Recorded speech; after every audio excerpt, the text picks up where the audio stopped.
예, 문재인 정부 출범 후 첫 정기국회가 오늘 마무리됩니다. 11일부터는 주요 법안 처리를 위한 임시국회가 시작되는데요. 예산안 처리 후폭풍까지 겹쳐 가시밭길이 예상됩니다. 한편 박근혜 전 대통령 탄핵소추안이 국회에서 가결된 지 내일로 꼭 1년째입니다. 여야의 평가가 엇갈리고 있습니다. 이 시간 김현 민주당 대변인, 이경환 한국당 부대변인, 김철근 국민의당 대변인 세 분 모시고 각 당의 입장 들어보도록 하겠습니다. 어서 오십시오. 네, 안녕하세요. 네. 또 한 주가 지났는데요. 자, 연내 교섭단체 세 분 대변인 모시고 여러 가지 얘기를 나눠보도록 하겠습니다. 오늘 대담의 첫 주제, 이 키워드로 시작하겠습니다. 키워드 보시겠습니다. 네, 자, 문재인 정부 출범 후 첫 정기국회가 오늘 마무리됩니다. 다음 주부터 한 2주간 주요 법안 처리를 위한 임시국회가 열리게 됩니다. 예산안 처리 후폭풍까지 있기 때문에 입법 논의 쉽지 않을 거라는 게 대부분의 이제 전문가들의 이야기인 것 같습니다. 일단 정기국회 100일을 좀 여러분들한테 좀 여쭤볼게요. 점수로 평가 몇 점을 줄지 모르겠습니다. 각 당 오늘 입장을 내놓았는데 조금 다른 것 같아요. 평가는 어떻게 민주당부터 얘기 좀 해주시죠. 저희 더불어민주당은 예산안 처리가 법정 시한보다 다소 늦게 처리가 됐지만 어쨌든 만족할 만한 내용이고 다소 미흡한 그 아동수당 문제나 기초연금과 관련된 것은 하여간 그 부분에 대해서는 미흡하다라고 보지만 나머지는 야당과 협조하에 진행됐다는 점에서는 어쨌든 긍정적으로 보고 있고요. 앞으로 남은 과제 중에 그 공수처 도입과 관련된 것과 이제 국정원의 개혁 과제, 그리고 검경 수사권 독립 문제, 그런 법안에 대한 이제 개정 문제가 있는 거고요. 또 하나가 이제 선거구제 개혁 논의, 그다음에 개헌과 맞물려 있죠. 그래서 그런 문제가 이후에 이제 주요하게 임시국회 동안에 이제 여야가 논의해야 될 내용이지 않을까 싶습니다. 남아있는 숙제라고 봅니다. 예, 알겠습니다. 임시국회 동안 또 어떤 활동을 해줄지 여당도 고민을 좀 할 것 같고요. 자, 자유한국당 어떻습니까? 아주 후한 점수를 못 드려 죄송하고요. 굳이 점수 말하면 한 50점 정도 될 것 같은데 그래서 아직 예산 국회 자체가 아직 미완이라고 보고 앞으로 더욱더 노력해서 좋은 결과가 이루어야 되는데요. 그 이유를 잠시 말씀을 드리면 일단 야당 입장에서 여당의 독주를 견제했어야 되는데 견제를 제대로 못하고 미래 세대에 두고두고 부담이 될 수 있는 공무원 정원 문제나 최저임금제의 편법적인 취급 이런 문제들에 대해서 제대로 방어해내지 못했다라는 차원에서는 정말 국민들께 죄송스럽게 생각합니다. 다만 문제는 옆에 계시지만 어쨌든 야당임에도 불구하고 그래서 비판할 때는 같이 비판을 하면서 결과적으로 표를 셀 때는 다시 여당의 입장으로 가게 되는 그런 부분들이 좀 있어서 굳이 제가 우리 때 얘기해서 밀실야합 이런 이야기를 하고 있는데 특히 문제가 되는 것은 지난번에도 말씀을 드렸지만 선거구제나 개헌 등 예산 자체가 직접적인 이유가 없는 이유를 가지고 주고받기 식으로 하는 것에 대해서 문제가 좀 있지 않았는가 생각을 해보고요. 그런 와중에서도 이와 같이 기울어진 운동장 속에서도 우리 당에서는 나름대로 국민의 지지를 좀 더 얻어가고 있지 않은가라고 자평을 한번 해봅니다. 선방은 했다. 네, 알겠습니다. 자, 국민의당 듣고 싶습니다.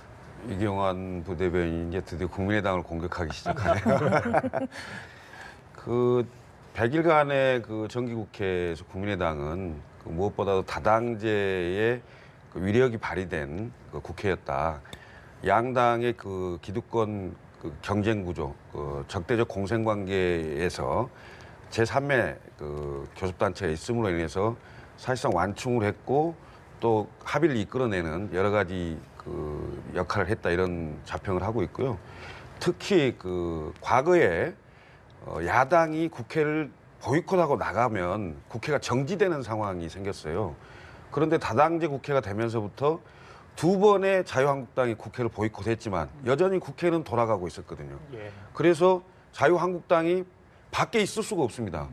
안 들어오면 패싱하고 바로 가버리니까 이런 상황이 됐다는 거에 대해서 결국은 대한민국 국회가 과거의 양당 제도에서 지금 3당으로 오면서 다당제 국회가 됨으로 인해서 상당히 변화됐다 이런 말씀 우선 드리고요. 특히 이제 국민의당 입장에서는 이제 국정감사를 통해서 예를 들면 아파트 후분양제도를 또 개혁하는 문제도 있었고 그다음에 인천공항공사에 비정규직을 전부 정규직한다 했는데 사실상 또 비정규직을 양산하고 있는 이런 여러 가지 국정감사에서 문제점도 지적을 했고요. 그다음에 예산 과정에서는 여러 가지 사실상의 대안을 내놓고 양당을 설득했다 이 말씀을 드리는데 그것은 좀 오해가 있는 거예요. 사실 그 박홍근 민주당 수석 부대표의 카톡 메시지 때문에 그게 무슨 이면 합의 아니냐 이런 얘기를 했는데요. 사실은 예산국회가 끝나면 입법국회로 넘어가는 거고요. 그 입법국회와 아울러서 결국은 이번 정국에서는 개헌과 선거구제가 당연히 뒤따로 나올 수밖에 없는 구조에 있습니다. 그리고 권은희 국민의당 원내수석 부대표하고 뭐 박홍근 원내수석 부대표 두 사람만 한 얘기가 아니고 그 자유한국당의 원내수석 부대표 하신 분하고 세 분이 같이 전화로 논의를 했던 거고 시간이 바빠서 못 왔던 상황이에요. 그래서 결국 두 사람만 논의가 돼서 약간의 오해의 소지가 있었는데 이면 합의라고 하는 것은 제가 이렇게 말씀드립니다. 자유한국당의 원내 전략 실패를 국민의당한테 뒤집어 씌우는 겁니다. 그리고 한 말씀 더 드리면 위장 야당이 아니고요. 위나 장의 소화기 계통의 야당이 아니고 우리는 뇌나 중추신경에 해당되는 중추 야당이라는 것을 명심해 주십시오. 앞으로 계속 중추로 가실 것 같은데 이제 그게 아직 그거 아니었나 보는데 이완 부대님 뭐 덧붙일 말씀 있어요? 중추 야당이라고 하시니까요. 실질적 위력은 중추 야당에 해당된다고 봅니다. 한참 이야기할 때는 비판을 같이 하다가 어느 순간이 되면 이익을 취하고 또 저쪽으로 가시니까 그런 측면에서 보면 충분히 중추 야당으로 볼 수가 있겠죠. 그 대목에서 한 말씀 드려야 될 게 있는 게요. 지금 이제 자유한국당이 예산안 표결에 불참하고 반대 의사를 분명히 했잖아요.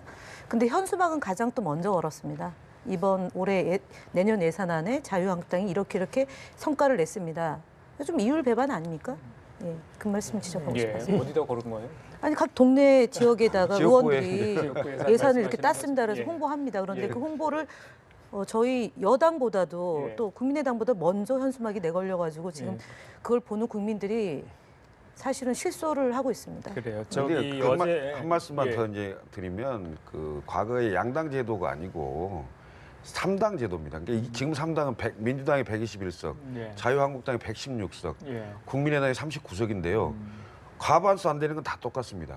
그리고 국회 내에서 자당이 원하는 그 법안이나 이런 것을 통과시키려면 여러 당을 설득해야 되는 겁니다. 그러니까 그런 과정이고 예산안 또한 마찬가지입니다. 그래서 그 자유한국당이 자꾸 여야 개념만 생각하는데 그 사고로 가면요.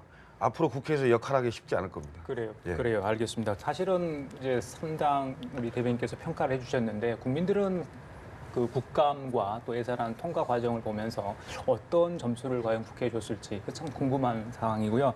어제 사실은 박용만 상임회장이 국회로 달려갔죠. 근로시간 단축 문제 관련해서 입법 너무 지연되고 있어서 고통스럽다 이런 이야기를 하소연을 했습니다. 글쎄요. 이런 것들 좀 빨리 진행이 돼야 될 것 같은데 임시국회 과연 제대로 될 수 있을지만 염려가 되고 있는 상황이죠. 그 각 당이 이제 각 핵심적으로 이 법만큼은 반드시 통과시켜야 한다 이런 게 있을까요? 주력으로 좀 내놓고 있는 그런 게 있을 것 같아요. 목표가. 민주당 쪽에는 아무래도 공수처입니까? 네, 그렇습니다. 공수처법하고 그다음에 국정원 개혁과 관련해서 국정원 지금 이제 그 국내 정치를 안 하겠다라고 선언한 마당이고 거기에 맞는 국정원법 개정과 그 조직 개편에 대한 논의가 있는데 그것이 그 상임위에서 제대로 다뤄질 수 있도록 좀 여야가 머리를 맞대고 지혜를 모아야 되지 않을까 싶고요. 그다음에 이제 민생 입법과 관련해서 이제 국회가 이번 그 회기 안에 임시국회 안에 좀 잘 협조가 돼서 내년도 내후년도 이렇게 그 잘 대한민국이 좀 이렇게 아랫목이 또 따뜻할 수 있는 그런 법안이 좀 잘 처리될 수 있었으면 합니다. 그래요. 많이 추워요 지금. 그 다른 법과 바꿔서라도 가능한 모든 수단을 동원하겠다 이렇게까지 하신 걸로 알고 있어요.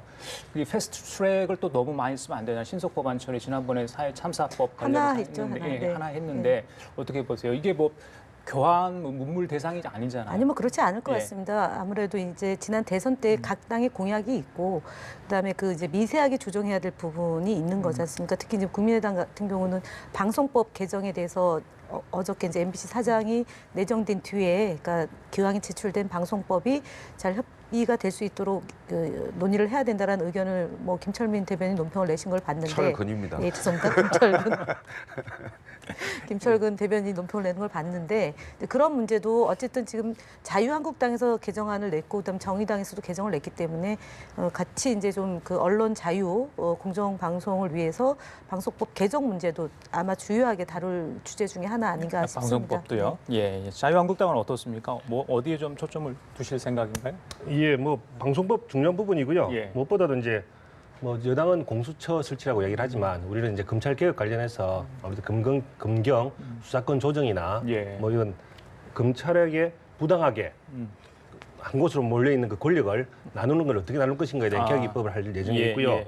그다음 특히 그 지금 뭐 공수처 이야기를 하시니까 하시는 이야기인데 공수처라고 하는 것은 사실은 검경 수사권이나 뭐 예를 들어서 그 영장 청구권이라든지 혹은 검사의 작성의 피해자 신문 조사의 증거 능력이라든지 이런 제도가 보완되지 않는 상태에서 또 다시 공수처만 하나 더 만들게 되면 결과적으로 봐서는 하나의 옥상옥을 만드는 게 불가합니다. 예. 기존에 비대한 권력을 가지고 있는 검찰이 하나 더 조직에 발생이 되는 거죠. 예, 예. 이것을 입맛에 따라서 현 정권이 두 조직을 가지고 서로 예. 어떤 경우에 따라서 활용하겠다는 정도밖에 안 예, 되고 예. 근데 이 조직이 기존에 있는 뭐 개입법처럼 아주 거대하다면 실제 검찰보다 더 큰 조직이 될 것이고 실제 검찰보다 더 조직이 약해지면 사실 그 자체로 무의미한 조직이 될 가능성이 높기 때문에 예. 그런 차원에서 본다면 이 검찰 개혁 자체를 다른 차원에서 좀 봐야 되지 않느냐. 그렇게 본다면 아마 이번 다음 차기의 입법 관련해서는 아마 예. 많은 뭐 논쟁이 있을 거로 보여집니다. 그래요. 일단 더불어민주당과 자유한국당은 공수처 문제를 가지고 한바탕 좀 다툴 것 같고요. 자, 국민의당은 어떻습니까? 민주당과 또 공조하는 겁니까? 공조할 수 있는 사안에 대해서는 공조를 아, 하겠죠. 그렇습니까? 예. 그리고 그 국회 내에서 개혁입법 관련해서는 각 당의 의견을 내고요. 예. 그다음에 그거에 대한 대안을 내서 합의를 이끌어낼 수 있도록 해서 지금보다는 한 걸음 더 나아갈 수 있는 그런 걸로 통과될 수 있도록 노력을 하겠습니다. 우선 저희는 가장 주안점 두는 게 5.18 진상규명 특별법입니다. 아, 그래서 그렇군요. 예. 거의 40여 년이 다 돼가는데 예. 발포 명령자가 누군지, 예. 안매장지가 어디에 있는지, 헬기에서 기총소사한 그 책임은 누구한테 있는지 이런 거에 대해서 명백히 지금 진상이 규명이 안 되고 있거든요. 예, 그래서 예. 이 부분에 대해서는 저희가 가장 먼저 법안을 냈고 또 그 법안에 대해서 민주당이 뭐 반대할 거라고 생각지 않습니다. 그리고 바른정당도 이거에 대해서 동의를 하고 있는 상황이기 때문에 예. 5.18 진상 규명에 관한 특별법은 가장 먼저 좀 조치를 할 생각이 있고요. 그다음에 방금 말씀하신 방송법, 그다음에 공수처법인데 그 예. 공수처법은 자유한국당에서 방금 말씀하셨듯이 검찰, 경찰, 그 새로 생긴 공수처 간의 그 어떤 역할과 그 견제 균형 이 부분이 같이 논의돼야 됩니다. 왜냐하면 사실 검찰이 수사권과 기소권을 다 갖고 있잖아요. 그런데 또 다른 그 공수처를 만들었는데 공수처장에 대해서 대통령이 아무 견제 장치 없이 임명권을 행사하게 된다면 예. 검찰이라는 칼에다가 공수처에 대한 그 또 칼을 갖게 되는 양날의 양손에 칼을 들고 있는 예. 이른바 대통령 권력이 강화되는 오히려 개악으로 갈 가능성이 그 있거든요. 부분은 한국당은 좀 비슷하네요. 입장이. 아니 비슷하다는 게 아니고 예. 그거에 대한 견제 장치를 두는 걸로 법안이 좀 정리돼야 되고 예, 또 한 예. 가지 더는 광범위하게 경찰이 많지 않습니까? 정보도 많고 그런데 이제 경찰이 과연 수사권을 가지고 감당할 수 있겠느냐를 자꾸 이제 의문시하는 거예요. 근데 이 부분에 대해서는 과감하게 이양할 건 이양을 해서 권력기관 간의 어떤 상호간의 견제와 균형이 될 수 있도록 예. 하는 법도 좀 돼야 된다. 그리고 이제 무엇보다도 지금 경제가 굉장히 어렵습니다. 이 경제를 성장하고 좀 경제를 활성화시킬 수 있는 예. 예를 들면 규제 프리즘법이라든지 아니면 서비스 발전 기본법 중에 예. 독소 조항을 제외한 나머지 부분을 좀 이번 회기 내에서 예. 반드시 좀 처리할 수 있도록 그렇게 노력을 하겠습니다. 그 한국당은 산업위 계속 불참을 하고 있는 상황이죠. 그렇습니다. 예, 예. 뭐 자체적으로 오늘은 이제 사실은 한국당 의원들 없는 상황에서 법안이 하나 의결이 되고 그랬는데 예. 어떻습니까? 거기에 계속 이렇게 참석을 안 하실 것인가요? 뭐 조만간 뭐 참석을 할 예정에 있고요. 예, 예. 다만 지금 현재는 어쨌든 그 지난번 밀실 야합 그 문제 때문에 일부 상임위에서 그 항의 표시로 예. 계속적으로 불참하고 있는 걸로 알고 있습니다. 그거는 뭐 상임위별로 이렇게 결정을 하는 거죠. 그렇습니다. 이 여부는 알겠습니다. 그리고 정우택 원내대표가 이제 12일 날 임기가 끝나죠. 그렇습니다. 오늘 마지막 의총을 했다고 하는데 예. 뭐 어떤 얘기를 했나요? 뭐 소회를 그동안 밝혔을 것 같은데 이번에 그 예산안 통과 과정에서 예. 원내 지도부 책임론이다 보니까 예. 좀 이렇게 체면을 구겼다 그런 얘기도 있던데 분위기는 어때요? 예. 전체적으로 그동안 잘 이끌어왔음에도 불구하고 예. 제가 잘 이끌어왔다고 이야기를 하는 것은 예. 그래도 어려운 상황이지 않았습니까? 작년에 정우택 원내대표께서 선임이 됐을 때 아주 어려운 상황에서 맡았습니다.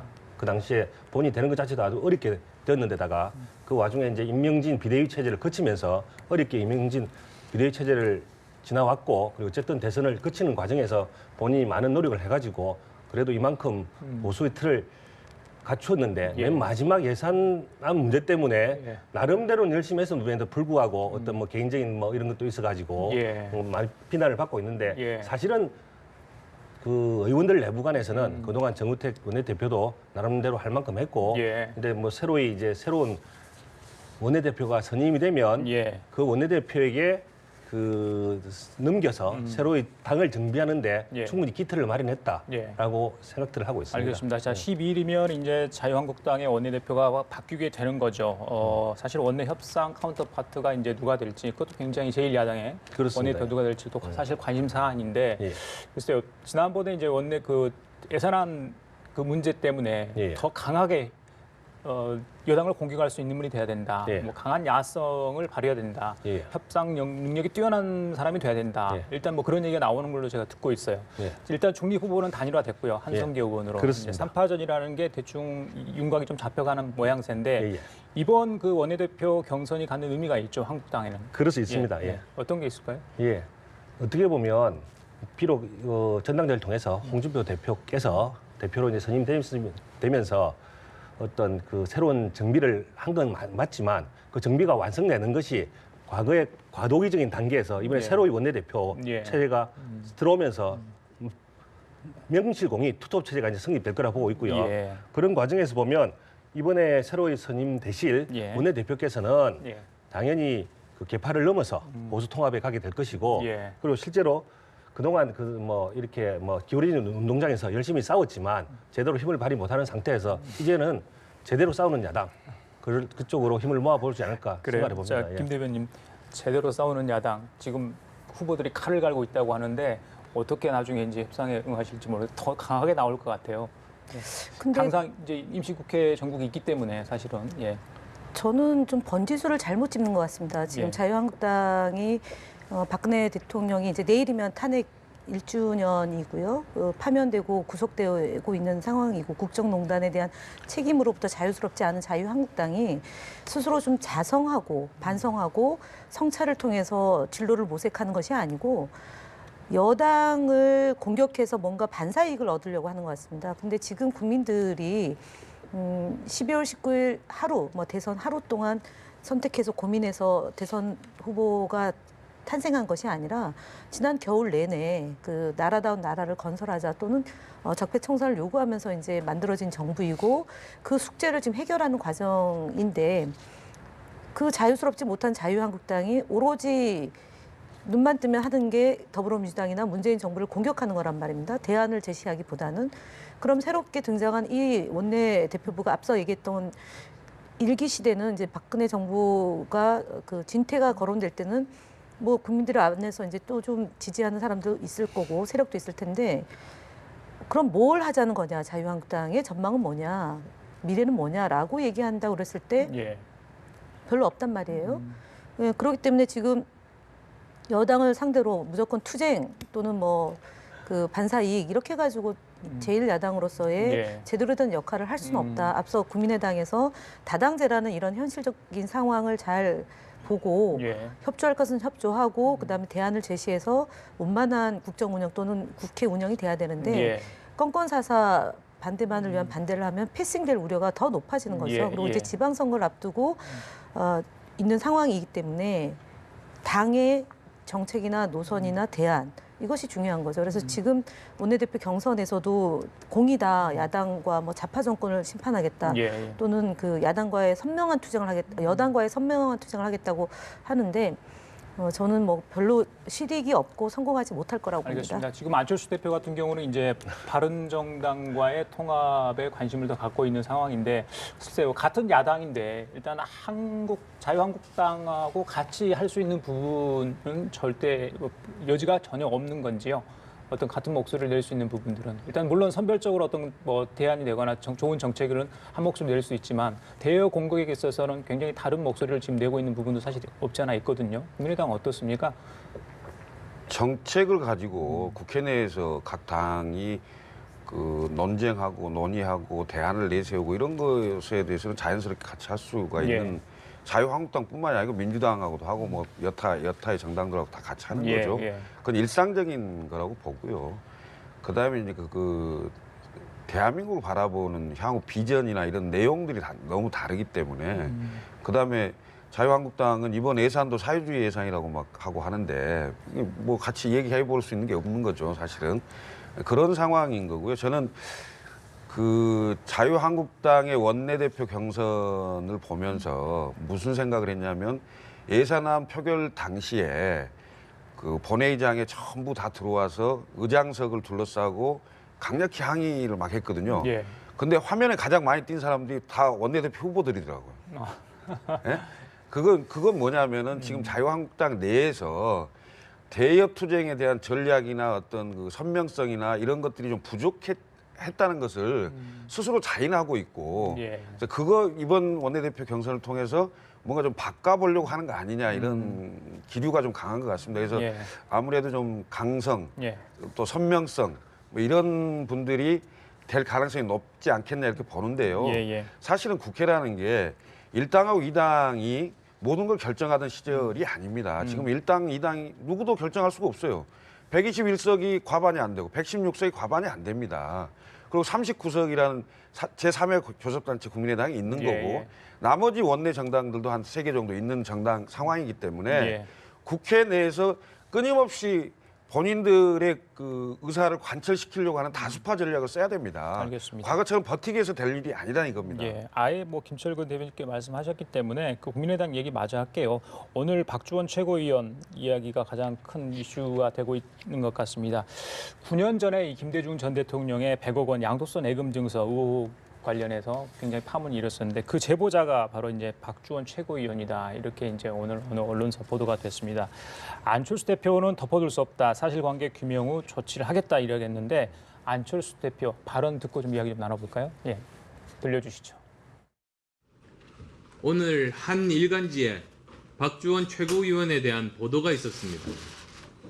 사안의 성격이 공소시효가 지난 이야기지만 덮어둘 수 없는 일이라고 봅니다.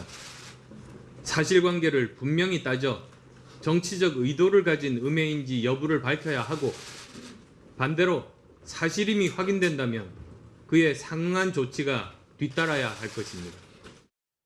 자, 잠시 오후 4시부터 뭐 회의를 한다고 하죠? 지금 이제 몇 분 후면 그 최고위원 의원총회 연석회의를 합니다. 이 문제를 이 문제 때문에 이제 하는 건데 국민의당으로서는 굉장히 좀 충격적인 사실입니다. 그러니까 이 사실 자체가 우선 사실인지 여부를 좀 파악이 돼야 되는 거고요. 그리고 당사장인 박주원 최고위원은 본인은 그게 아니다라고 지금 얘기를 하는 소설 같은 얘기다. 소설 같은 얘기다고 또 하기도 하고 또 실제로 그 CD 그 양도세 예금 징서에 나와 있는 날짜가 있어요. 그 날짜 전에 본인은 이미 사직을 했다. 뭐 이런 얘기를 하고 있는데요. 그건 이제 본인 주장인 거고요. 또 언론사가 사실관계를 상당히 그 정리를 해서 썼을 거라는 전제하에 그것과 그다음에 본인의 주장과 그다음에 그와 관련된 예를 들면 박지원 전 대표도 계시고 최경환 의원도 있고 김대중 대통령하고 같이 정치를 했던 분들이 상당히 많기 때문에 이런 부분에 대해서는 그 퍼즐을 맞춰보면 금방 사실관계는 알 수 있다고 봅니다. 그래서 이 사실관계를 정확히 하고 그에 상응하는 책임, 정치적 책임을 저는 져야 된다고 봅니다. 알겠습니다. 그래서 이것을 그렇게 하지 않으면 제가 보기에는 상당히 큰 충격이 올 수 있는 사안이기 때문에 국내 당 내에서도 지도부와 의원들이 다 이거에 대한 중대성을 알고 바로 지금 소집해서 회의를 하고 아마 회의 결과에 뭔가 조치 내용이 나오지 않을까 싶습니다. 자, 민주당은 어떤 입장이신가요? 이 문제와 관련해서? 일단은 그 조금 전에 김대중 평화센터에서 성명서를 발표를 했습니다. 예. 진실을 밝혀라. 그러니까 보도 내용이 매우 충격적이다라는 거하고요. 그다음에 그 이미 2008년도에 이 사건이 그러니까 그 검찰에서 사실이 아닌 걸로 드러났고 주성영 전 의원은 벌금 300만 원을 문 사건입니다. 그렇습니다. 예. 그래서 이제 사자에 대한 명예훼손으로 그렇게 된 거고요. 그래서 유족에 대한 명예를 훼손하는 사안이고 정치적인 것에 대한 책임을 좀 져야 된다. 박주원 최고위원은 그래서 진실을 밝히다라는 취지의 내용의 그 성명서를 발표했는데 예. 제가 볼 때는 물론 이분이 이제 오늘 회의에 오지 않고 그다음에 뭐 출장 갔다는 이유로 이제 오늘 회의에 참석하지 않은 걸로 알고 있습니다. 박주원 최고위원이. 근데 이 보도는 사실은 어저께 오후에 이미 그 인터넷에서 미리 보도가 됐고 지면으로 이제 오늘 보도가 된 예. 겁니다. 그래서 본인이 공소시효가 지났고 이 사건에 대해서 말하는 건 적절치 않고 그다음에 누구도 욕되게 하고 싶지 않다 이렇게 이제 해명을 했는데 사실은 이 사안이 2008년도, 2009년도를 경과하면서 노무현 대통령과 김대중 대통령을 그 이제 소위 정치 공작을 했던 시기에 나왔던 내용이란 말입니다. 그래서 그냥 하늘에서 뚝 떨어진 것이 아니고 예. 당시 주성영 전 의원이 검찰에서 진술을 하기로는 그 이 박주원 최고위원이 제보자다라는 얘기를 진술했다는 것까지 확보가 되어 있는 만큼 예. 그러니까 지금 지방의 일정이 중요한 게 아니고요.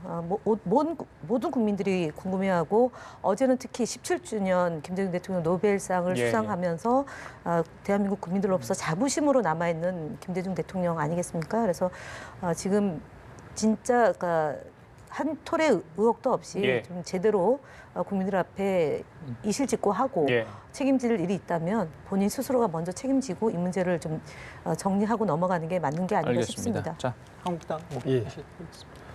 예, 뭐 사실은 사실대로 밝혀질 거고요. 다만 뭐 우리 당 입장에서 말씀을 드리고 싶은 것은 이 논의 자체가 결과적으로 보면은 그 국민의당 내부의 어떤 그 결과적인 어떤 세력 다툼에서 나온 이야기지 않을까 싶습니다. 아, 그래요? 예, 결과적으로 보면 지금 안 대표가 그 정치적 외연을 확장하려고 하는데 어떤 걸림돌이 될 수 있도록 뭐 만들어진 어떤 걸로 저희들은 보고 있고요. 그런 역학 관계에서 최종적으로 어떤 결론이 이루어지지 않을까. 그래서 예. 조심하게 예측을 한번 해봅니다. 그래요. 시간이 많지 않아서 짧게 그냥 예. 30초씩만 여쭤볼게요. 예, 예. 내일이 이제 박근혜 전 대통령 탄핵 소추안 가결 1년 되는 날이거든요. 예, 예. 그때 상당하게 뭐 본회의장 표결 모습 생각나실 거예요. 234명이 찬성을 했었는데 지난 1년간 많은 변화가 있었습니다. 여야 평가 한마디 정도씩만 제가 들어보고 마무리하겠습니다. 예. 어쨌든 파면이라는 그러니까 탄핵에 이어서 파면에 구속되는 현재 대통령, 그러니까 살아있는 권력에서 벌어진 일이 국정농단으로 이어지고 정말 이게 나라냐라는 비탄과 비운에 섞인 것이 지난 겨울에 있었던 일이라면 그 과정을 정말 슬기롭게 극복하고 제대로 된 민주주의, 그다음에 그 인권이 보장되는 그리고 서민 경제를 살리는 이러한 그 나라를 만들어 달라는 국민들의 여망이 지금까지 진행이 되고 앞으로도 지속될 거라고 봅니다. 지난 엄동설한 때 1,700만 명의 국민들이 현장에 나와서 촛불을 들었던 그때의 심정, 초심에서 한치도 벗어남이 없이 저희 더불어민주당은 국민들의 여망과 소망을 담아서 제대로 된 나라를 만들기 위해서 예. 최선의 노력을 기울이겠다는 약속을 다시 한번 드리겠습니다. 예, 자 한국당. 예, 예. 그때 탄핵이 이루어졌을 때는 지금 뭐 여당의 지지층뿐만 아니라 그 당시 박근혜 대통령 잘못에 대해서 그 당시 박근혜 대통령이 대통령이 될 수 있도록 찍었던 국민들, 절반 이상의 국민들의 일부도 그 탄핵에 대해서 동의를 한 겁니다. 그런데 현재의 정국에서 더불어민주당이 현재 여당에서 보는 것은 그 많았던 지지자들, 탄핵에 찬성했던 사람들 중에서 일부 자신들의 지지자들만을 보고 계속적인 독주를 하고 있습니다. 그래서 항상 적폐청산이라든지 어떤 잘못된 기준하에서 이루어지는 기울어지는 운동사경 속의 적폐청산 이런 걸 할 때마다 과거 탄핵에 동의했던 자신들을 그 이전부터 생각이 달라서 지지하던 사람들에 대해서도 항상 배려를 하고 협치를 해야 되는데 그런 생각들이 전혀 없이 이루어지는 것 속에서는 앞으로 그 당시 탄핵에 동의했던 많은 사람들에 대해서 실망감을 더 심어주지 않을까 그런 생각을 해봅니다. 그렇습니다. 예, 국민의당 하시죠. 1년이 벌써 됐습니다. 이게 지금 대통령 선거가 치러졌고요. 그다음에 정권 교체가 됐고 그 이후에 정치적 법적 조치, 그다음에 그거 책임질 사람들에 대한 그 법적 조치들이 이루어지고 있는데 이것에서 그쳐서는 안 됩니다. 예. 이게 다시는 이러한 일이 일어나지 않도록 하는 구조 개혁으로 가야 되는 거예요, 그렇죠? 구조 개혁이 돼야 되고 시스템이 바뀌어야 된다. 예. 그리고 그 시스템의 가장 정점에 있는 것은 개헌이다. 그래서 제왕적 대통령제를 바꾸는 개헌부터 시작을 해서 예. 그다음에 선거구제 등 이렇게 해서 새로운 대한민국을 만드는 예. 시스템 교체로 이어져야 사실상 완성되는 것이다 이렇게 보입니다. 알겠습니다. 오늘 세 분 얘기는 여기까지 듣도록 하겠습니다. 자, 지금까지 김현 민주당 대변인, 이경환 한국당 부대변인, 김철근 국민의당 대변인이었습니다. 세 분 고맙습니다.